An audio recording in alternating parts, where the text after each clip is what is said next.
Good morning बच्चों। इस बार काफ़ी दिन हो गया मुझे वीडियो बनाए हुए, क्योंकि मैंने नाइन्थ सेकेंड ईयर वगैरह का भी क्लासेस शुरू कर दिए हैं। इस वजह से मैं आपकी रेगुलर क्लास नहीं ले पा रही हूँ। चलिए, फर्स्ट लेसन हमारा कंप्लीट हो गया है। आज हम सेकेंड लेसन हम शुरू करेंगे। हमारा सेकेंड लेसन है बहुपद, पॉलिनोमियल्स। बहुपद जैसे नाम से क्लियर है, बहु मतलब अधिक, जिसमें एक से अधिक पद होते हैं उसको हम क्या कहते हैं? बहुपद कहते हैं। तो बहुपद शुरू करने के पहले हम कुछ शब्दों को जान लें। इन शब्दों का बार बार प्रयोग होगा। ये शब्द आपके लिए हो सकता है नए हो। चर, चर का मतलब होता है कांस्टेंट। कांस्टेंट मीन जिसकी वैल्यू ना बदले। 2, 3, 4 यानी जो डिजिट्स होते हैं 1, 2, 3, 4, 5, 6, 7 वो निश्चित होते हैं, इसलिए उन्हें हम चर कहते हैं। दूसरा शब्द है अचर। अचर को इंग्लिश में कहते हैं वेरिएबल। वेरिएबल मीन्स जो वेरी करता हो, जैसे x इंटू वाई जेड। अगर कहीं x लिखा है, आप x की वैल्यू 1 रखेंगे तो उसकी वैल्यू 1 हो जाएगी, x की वैल्यू 2 रखेंगे तो x y z इन सब की वैल्यू वेरी करती है। आप जो वैल्यू रखेंगे इसका वो मान आ जाएगा। अब एक घातांक। घातांक मतलब होता है एक्सपोनेंट। जैसे ये मान लीजिए x लिखा है, इसके ऊपर कुछ नहीं लिखा है, यानी इसकी वैल्यू है 1, यानी इसका घातांक, घात का जो अंक है ये घातांक कहलाता है। y के ऊपर 2 लिखा है, यानी इसका घातांक क्या है? 2। यहाँ x के ऊपर 1, y के ऊपर 1। तो घातांक मतलब किसी भी ये जो वेरिएबल है, वेरिएबल के ऊपर यहाँ पर जो लिखा रहता है इसे हम घातांक कहते हैं। इसकी वैल्यू जो है 0, 1, 2, 3, 4 कुछ भी हो सकती है। अब हम जानते हैं कि बहुपद की परिभाषा क्या है।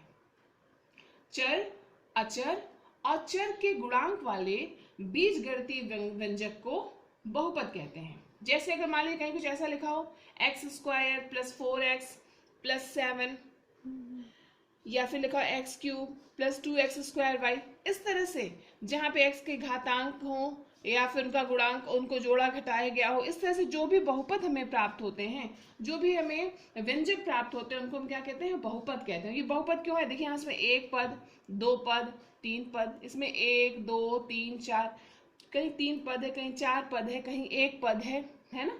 तो इसलिए इसको बहुपद कहा जाता है। बहुपद के मानक रूप, ये सारी चीजें आप कॉपी में लिखेंगे, उसके बाद एक्सरसाइज करना शुरू करेंगे। ये जो बहुपद होते हैं वो कई तरह के होते हैं।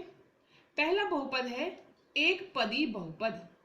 जैसा कि नाम से क्लियर है, एक पदी मतलब ऐसा बहुपद जिसमें केवल एक पद हो, उसको हम कहते हैं एक पदी बहुपद। जैसे कहीं लिखा हो 3x 5y 7x/y, या फिर केवल आप ऐसे कह सकते हैं a/b एक्सेट्रा।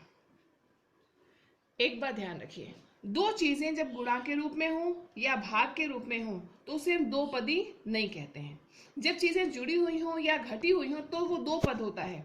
अगर ये गुणा या भाग के रूप में होते हैं तो एक ही पद होता है। तो ये गुणा के रूप में है, इसलिए एक पद, यहाँ भी एक पद, यहाँ भी एक। तो इस तरह के व्यंजक अगर आपको दिखाई देंगे तो ये एक पदी बहुपद होते हैं। दूसरा है द्विपदी बहुपद। द्विपदी बहुपद मतलब ऐसा बहुपद जिसमें दो पद हो, मीन्स दो चीजें जुड़ी हुई हो या घटी हुई हो। जैसे लिखा हो 2x + 5, देखिए ये एक पद और ये दूसरा पद। 3y + 2z, इस तरह से जहां दो चीजें, एक माइनस का भी एग्जांपल मैं आपको दे दूं, 3z - 2a।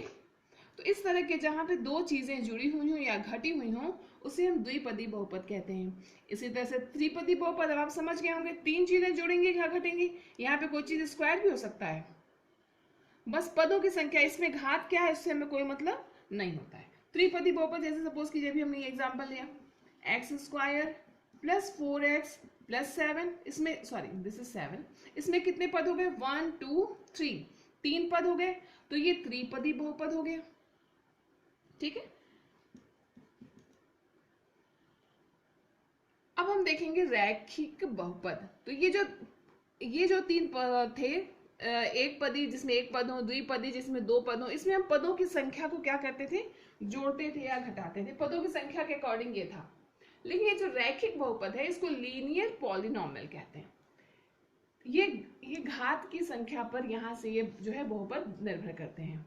तो ऐसा बहुपद जिसमें जो चर राशि है यानी x, y, z जो कुछ भी हो उसकी घात 1 हो उसे हम रैखिक बहुपद कहते हैं। जैसे अगर मान लीजिए लिखा हो 5x + 7, इसमें चर राशि क्या है x की घात क्या है 1, तो ये जो है रैखिक बहुपद है। कहीं लिखा हो 2x² + 7, तो यहाँ x की घात क्या है 2, तो ये रैखिक बहुपद नहीं है। रैखिक बहुपद वही होगा जिसमें x की पावर क्या हो केवल 1 हो। कहीं लिखा हो 3y - 4, तो यहाँ y की घात कितनी है 1 है, इसलिए ये रैखिक बहुपद है। दूसरा है द्विघात बहुपद, इसे कहते हैं क्वाड्रेटिक पॉलिनोमियल। द्विघात बहुपद उसे कहते हैं जिसमें x की जो अधिकतम घात है वो क्या हो 2 हो। जैसे अगर लिखा है 2x² + 5x + 7, इसमें कितने पद हैं हमें उससे मतलब नहीं होता है। द्विघात बहुपद मतलब x की घात को देखते हैं और x की जो अधिकतम घात है वो कितनी होनी चाहिए 2 होनी चाहिए। एग्जाम्पल और देखिए 2z² + 7, ये भी द्विघाती बहुपद है क्योंकि इसमें z की मैक्सिमम पावर क्या है 2 है। अगर लिखा हो 3y² + y, तो ये भी क्या है द्विघाती बहुपद है क्योंकि इसमें इन दोनों में x y तो दोनों में है लेकिन अधिकतम घात कितनी है 2। अब हम आते हैं त्रिघात बहुपद। त्रिघात इसका मतलब x की जो अधिकतम घात है वो कितनी होनी चाहिए 3 होनी चाहिए। तो ये हो गया x³ + 5x² + 7x + 4, इस टाइप का हो जिसमें अधिकतम घात को हम खोजते हैं। अधिकतम घात कितनी है 3 है, इसलिए ये त्रिघात बहुपद कहलाता है। इस तरह से बहुपद के बारे में हम लोगों ने समझा। अब हम बहुपद के शून्यकों का ज्यामितीय अर्थ जानेंगे। अब आपकी जो सेकेंड एक्सरसाइज है उसमें आपको कुछ ग्राफ इस तरह से दिए रहेंगे। सपोज कीजिए एक ग्राफ है, ठीक है। ये जो वक्र यहाँ बना हुआ है ये वक्र x अक्ष को कितने बिंदुओं पर काटता है, कितने बिंदुओं पर काट रहा है, एक यहाँ काट रहा है और एक यहाँ, 2 बिंदुओं पर काट रहा है ना। तो हम कहेंगे ये जो भी ग्राफ है इस ग्राफ में शून्यकों की संख्या 2 है। शून्यक मीन्स किसी भी इक्वेशन को सॉल्व करने पे जो वैल्यूज आती है ना उन्हें हम शून्यक कहते हैं। यानी कि अगर ग्राफ हमें दिया हुआ है तो सिर्फ ग्राफ देख करके हम ये बता सकते हैं इसके शून्यकों की संख्या कितनी होगी। तो यह ग्राफ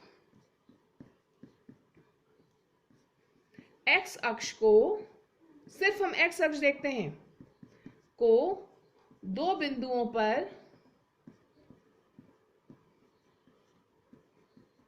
काटता है, इसलिए शून्यकों की संख्या